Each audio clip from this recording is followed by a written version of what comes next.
Supposed to believe the excuse that the police left it unlocked and the wind blew it open? Really? Why were officers told multiple times to turn their body cams off?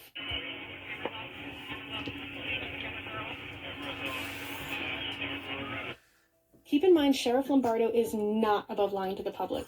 He's the same guy who lied under oath about what really happened at the Bundy Ranch standoff, even though the whole thing was on camera.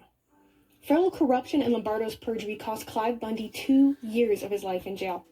And that was after the feds tried extorting over $1 million from him in cattle grazing fees over land that wasn't even theirs. Then you've got Lombardo's friend, former Commissioner Steve Sisolak, who was not governor at the time, but capitalized on the massacre to get his face in front of the cameras to further his own political career, even going as far as to brand the Route 91 shooting generically as 1 October, which was specifically done to help make people forget it ever happened. It's a term only law enforcement and news channels really used, as most people outside the state won't even know what you're talking about unless you tell them you're specifically talking about the Las Vegas country concert shooting. Once he used the tragedy to become governor, Sisolak would go on to do a slew of mobby corrupt things, like put his good friend and campaign donor, the CEO of MGM himself, Jim Murren, in charge of the economy-destroying COVID task force, which is a whole other expose for another time. Jim Murren, if you don't know who he is a radical leftist that served on the National Infrastructure Advisory Council under Obama and donates to CARE, which has serious known ties to Islamic terrorism. Interesting.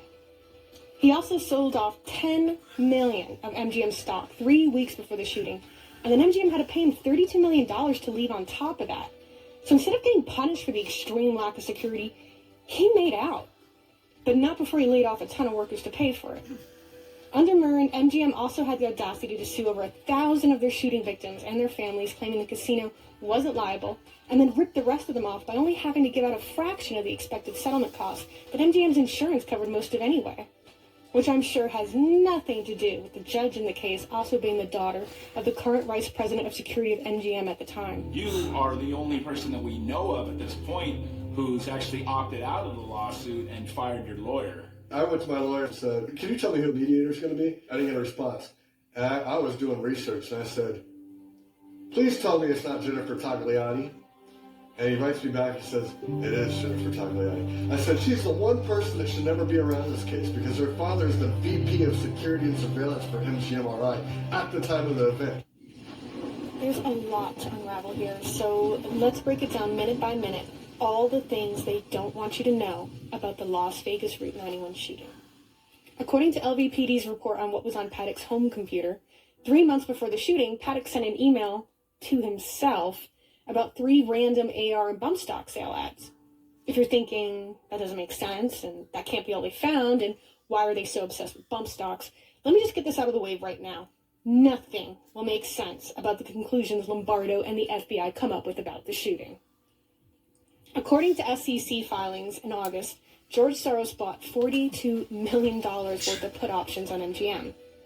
That means he's betting their stocks will fall, and when he does, he'll make a killing. Because hey, is it even really an evil conspiracy theory without George Soros somehow involved? Starting on September 10th, in 2017, 3 cryptic messages from the same anonymous user pop up on Reddit foreseeing an upcoming planned false flag event in Vegas. He warns people to stay away from large crowds because the government is working on something called a high incident project to make the American public think places with security aren't safe enough and create more regulations requiring metal detectors in casinos, etc. He specifically states OSI and the Chertoff Group will be involved, although he's not certain of the exact date, but that Vegas is on their mind.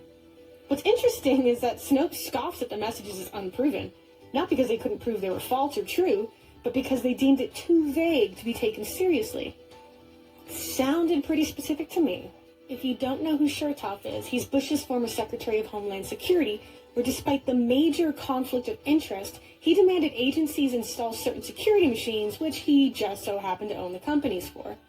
He's better known as a co-sponsor of the Patriot Act, where he used the tragedy of 9/11 to push through legislation that would allow the government to spy on Americans through our phones and computers without a warrant. If you're not familiar with Snowden, watch Citizen4 for homework tonight, and you'll quickly understand how the deep state is able to blackmail and control everyone into oblivion. It's also in September that MGM execs approve $1 billion share repurchase program, Yet despite that push, by the end of the week, Jim Murren would divest himself of 80% of his own MGM stock. Did he foresee something drastic happening that would lower their worth? Aside from Mandalay Bay, MGM Resorts also owns Luxor, Bellagio, New York, the Mirage, and the MGM Grand. Keep those in mind for later when, despite overwhelming evidence, including 911 calls made by their own security, they all deny shootings occurred on their property. Murren is also a member of the National Infrastructure Advisory Council, where he advises how to implement security technology in public places. Does that sound familiar?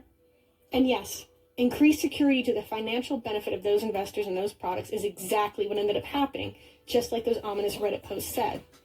It ultimately didn't work out because turns out no one wants to be constantly irradiated and go through TSA like